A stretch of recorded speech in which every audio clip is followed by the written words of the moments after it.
अस्सलाम वालेकुम। You are listening to Malik शज़ैब।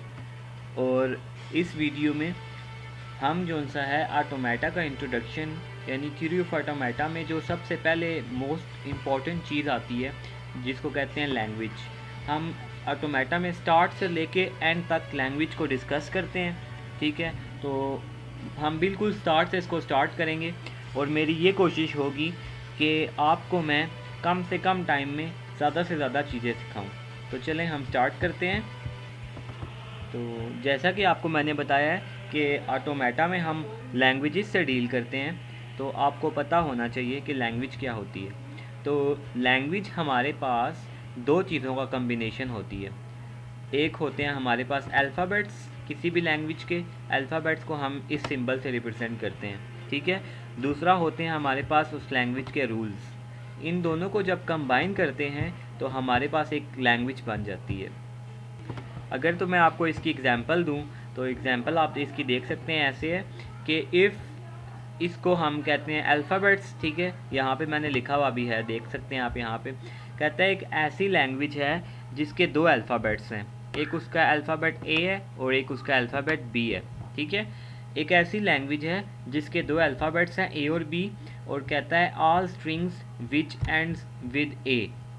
तो उसका रूल क्या है कि उसके अंदर जो स्ट्रिंग्स हैं वो उसके एंड में जो सा ना ए आना चाहिए। ठीक है, तो कहने का मकसद ये है कि कैसी लैंग्वेज है जिसमें हम ए और बी दो लेटर्स यूज़ कर सकते हैं। ठीक है, इसके अंदर हम सी यूज़ नहीं कर सकते।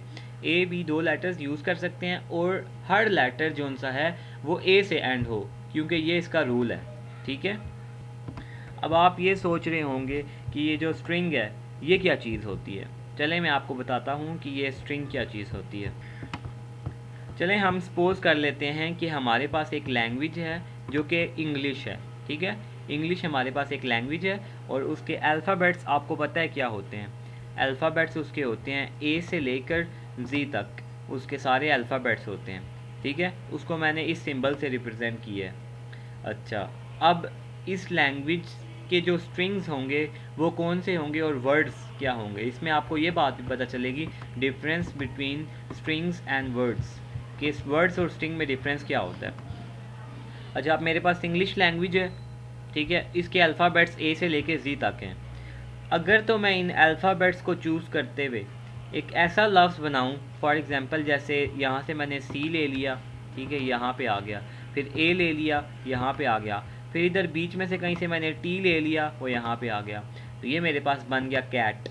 ठीक है, तो इन अल्फ़ाबेट्स को चूज़ करते हुए मैं ऐसा एक वर्ड अगर बनाऊं जिसका इंग्लिश लैंग्वेज में कोई ना कोई मीनिंग हो, उसको मैं वर्ड्स कहूँगा।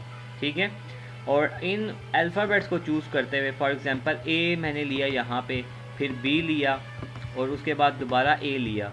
ठीक है, इनको चूज़ करते हुए अगर मैं एक ऐसा लफ्ज़ बनाऊँ कि जो जिसका इंग्लिश ज़ुबान में कोई भी मतलब नहीं है, तो उसको मैं स्ट्रिंग कहूँगा।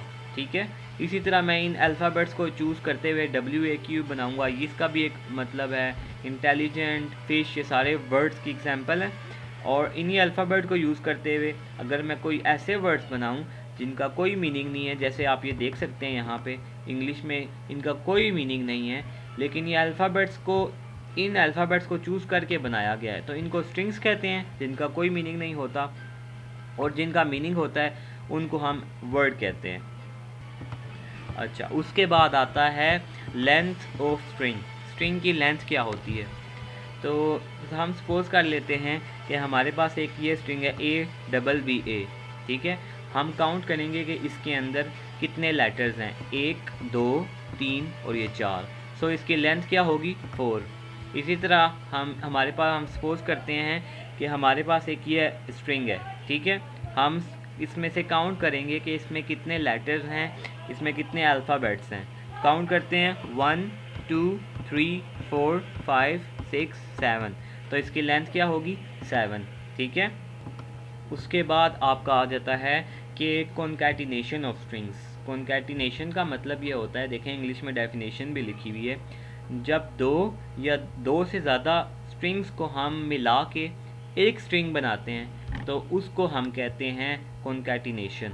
ठीक है, अब इसकी अब एग्जांपल से समझते हैं। हम सपोज़ करते हैं हमारे पास x एक स्ट्रिंग है जो कि a b है, ठीक है, और एक और हमारे पास स्ट्रिंग है जो कि y है और इसकी वैल्यू है c, ठीक है। दो हमारे पास स्ट्रिंग्स थे, एक ये वाला, एक x और एक y, ठीक है।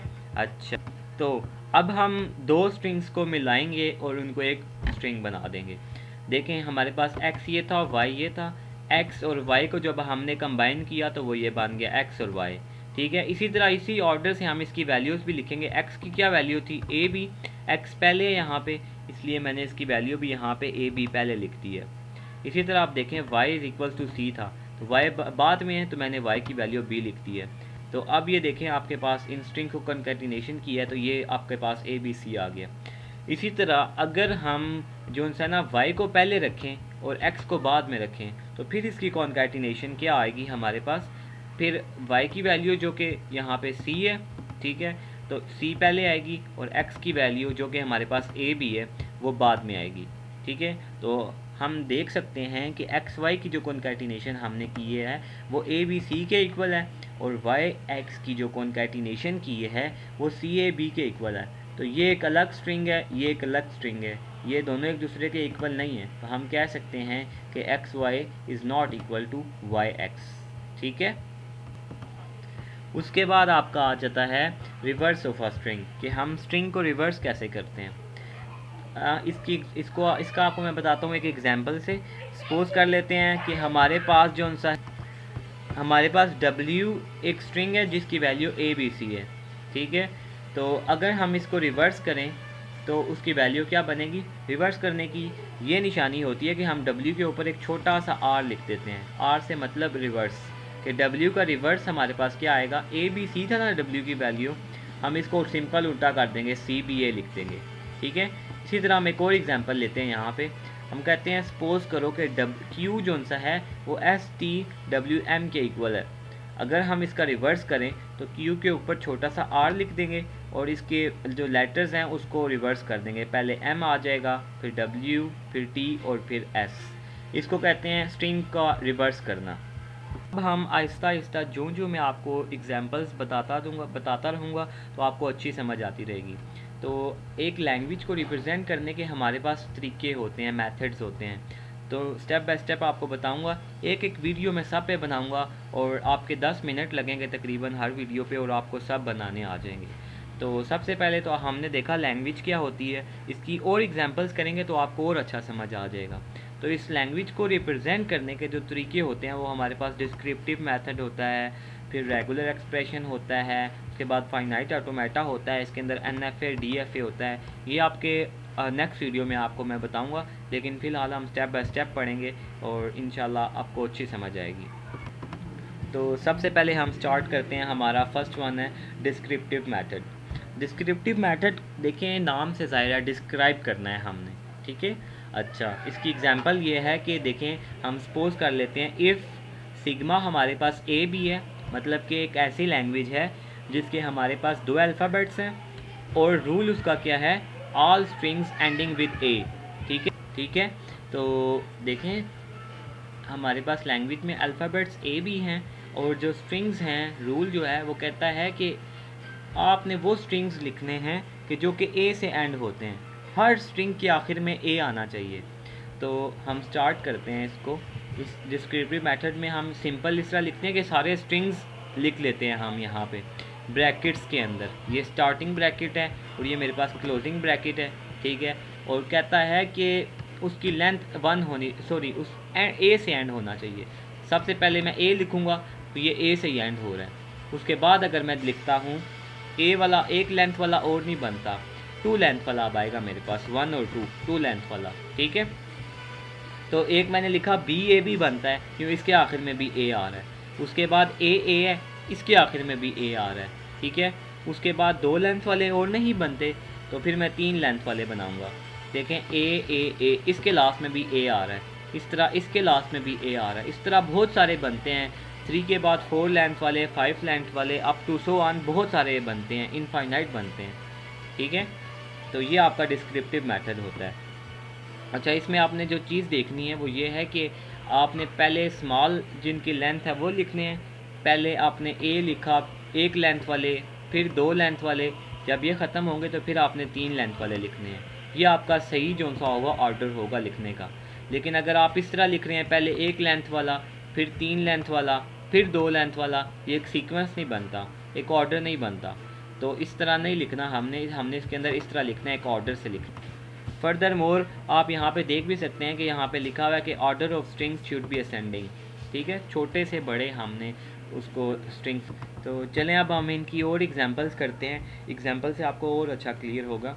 कहता है एक ऐसी लैंग्वेज है जिसके 0 और 1 अल्फ़ाबेट्स हैं। ठीक है, और आपने इसके स्ट्रिंग्स कौन से लिखने हैं जिनमें 00 आता है। ठीक है, तो 00 आता है, सबसे पहला तो हो गया 00, उसके बाद 00 और स्टार्ट में 1, फिर 00 स्टार्ट में एंड में 1 आ गया। ठीक है, फिर 00, फिर स्टार्ट में 0। ठीक है, इस तरह करते हुए सारे स्ट्रिंग्स देख सकते हैं आप जिनके अंदर 00 आ रहा है वो हम लिख लेंगे और एंड में डॉट डॉट लगा देंगे, तो आखिर में फिर ब्रैकेट क्लोज कर देंगे। ये आपके पास डिस्क्रिप्टिव मेथड में आपने रिप्रेजेंट किया अपनी लैंग्वेज को। थर्ड हमारे पास एग्जांपल है, कहता है कि एक ऐसी लैंग्वेज है जिसके 2 अल्फ़ाबेट्स हैं ए और बी। ठीक, और आप जो उनसे ना उसके स्ट्रिंग्स 1 से स्टार्ट होते हैं। ठीक है, सॉरी यहाँ पे थोड़ी सी मिस्टेक हो गई है, यहाँ पे ए बी लिखा हुआ है, तो आप यहाँ पे ए की जगह 0 कर लें और या बी की जगह आप 1 कर लें। ठीक है, अच्छा, तो कहता है ऑल स्ट्रिंग्स जो कि 1 से स्टार्ट होते हैं। तो 1 सबसे पहले हमने कर लिया, 1 से ही स्टार्ट हो रहा है, फिर 1 स्टार्ट में आएगा, फिर 1 स्टार्ट में। ठीक है, 1 और 0, 1 1। ठीक है, फिर 1 स्टार्ट में, फिर 1 स्टार्ट में, इस तरह अप टू 1 सारे स्ट्रिंग्स होंगे जिनके स्टार्ट में 1 आ सकता है, आप यहाँ पे देख सकते हैं। ठीक है, अगर कोई ऐसा स्ट्रिंग हम बना लेते हैं जिसके स्टार्ट में 0 आ रहा है तो वो इस लैंग्वेज का स्ट्रिंग नहीं होगा। ठीक है, फोर्थ एग्जांपल है हमारे पास, कहता है एक ऐसी लैंग्वेज है जिसके लेटर्स हैं 0 और 1। ठीक है, और इसके जो पॉसिबल स्ट्रिंग्स हैं, अपने स्ट्रिंग्स कौन से लिखने हैं उसके, जो कि इवन लेंथ के हैं। ठीक है, इवन मतलब होता है 2 4 6, यानी कि इसमें 3 5 7 नहीं आने चाहिए, ऑड नहीं, लेंथ नहीं होनी चाहिए उनकी। तो इवन के लिए सबसे पहले हम 0 0 कर लेते हैं। ठीक है, फिर 0 1 1 0। ठीक है, फिर 1 1। ठीक है, पहले 2 वाले हो गए, उसके बाद हम अब 4 वाले करेंगे, 0 0 0 0, फिर 0 1 1 0, इस तरह आप 201। पहले 2 की लेंथ वाले हमने लिख लिए यहाँ तक, उसके बाद 4 की लेंथ वाले लिख लेंगे, फिर 8 की लेंथ, 6 की लेंथ वाले, फिर 8 की लेंथ वाले, अप टू 1 इवन लेंथ के स्ट्रिंग्स हम लिख। और इसके बाद आपकी जो एग्जांपल आती है, कहता है एक ऐसे अल्फ़ाबेट्स हमारे पास हैं ए और बी, और हमने इससे क्या काम करना है, ऑल पॉसिबल स्ट्रिंग्स हमने लिखने हैं, वो स्ट्रिंग्स हमने लिखने हैं जिनमें ए बी आता हो। ठीक है, अब ये ए बी जो सा ये ए की स्ट्रिंग है। ठीक है, ए बी ए की है, तो हम क्या काम करेंगे, सबसे पहले ए बी एक दफ़ा आ गया। ठीक है, फिर ए बी स्टार्ट में ए, इसमें भी ए बी आ रहा है, ये भी वैलिड है, इसमें भी ए बी आ रहा है, लास्ट में हम बी लिख लेंगे। ए बी फिर आ रहा है यहाँ पे, स्टार्ट में हम बी लिख लेंगे। इस तरह बेशुमार बनते हैं, अप टू 1 हम डाल के लिख लेंगे इसमें। और इस लेक्चर के लिए इतना ही, नेक्स्ट लेक्चर में फिर इंशाल्लाह मिलेंगे और उसमें हम रेगुलर एक्सप्रेशन करेंगे। इसकी आप प्रैक्टिस कीजिएगा अच्छी तरह से। सो अल्लाह हाफिज़, टेक केयर, बाय बाय।